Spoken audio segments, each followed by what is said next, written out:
Let us just dive into this. Let me just ask you a question in general, Bree. So when it comes to looking into elections in general, what would be your, let's say, approach if you need to explain this to a complete novice that has never monitored any election? Well, what would be your starting point? No, great question.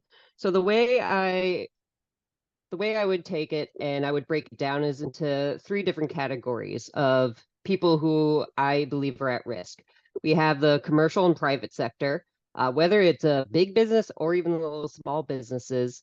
And as you might guess, they can be highly affected simply due to their location sometimes. If they're in a major city, when we have protests that might unfortunately become riots, we have companies that we have the public who perceive their political stance to be one way or another, so they get targeted, or sometimes based on true things where the executive board of that company is very vocal on social media on who they are backing in this election, which can make then, unfortunately, their offices, their employees, their businesses targets for uh, the rioters, we'll say.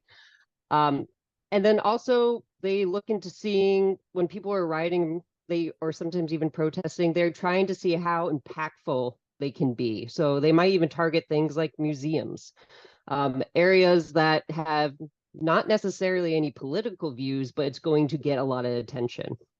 And then last but not least, you have the opportunists who are going to take advantage of the chaos to commit crimes, steal, do whatever that they deem fit during the noise. So we got that from the commercial and private sector side.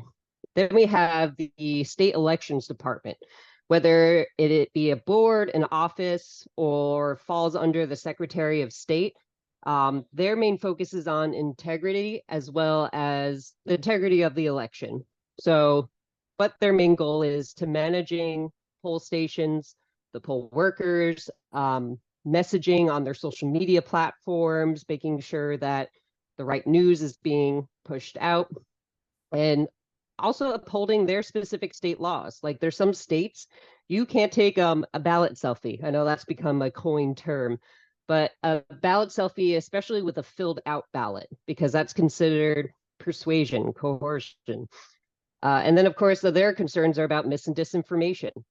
People posting lies about maybe when polling stations are closed or open or locations. And then also, finally, their concern is also having imposter accounts.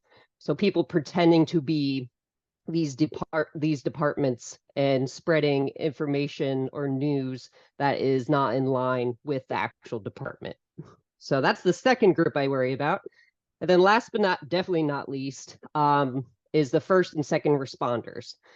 Specifically, who I have in mind is law enforcement, because of course, as a regular citizen or as a analyst, I don't have to worry about physically having to go out to these concerning events, whether it be a protest that turns like into a riot.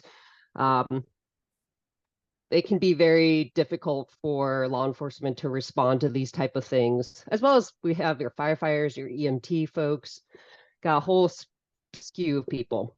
So those are kind of like the three categories I like to break it out on my top concerns when it comes to groupings. And then the next step I take it is saying what is the role of the intel person then on that? So for the intel folks, I kind of view us as almost like dispatchers. Not trying to take credit away from dispatchers, but as an intel person working this, my main goal is to get through a slew of information and find out which ones are the legitimate threats, and then take it a step further by prioritizing them.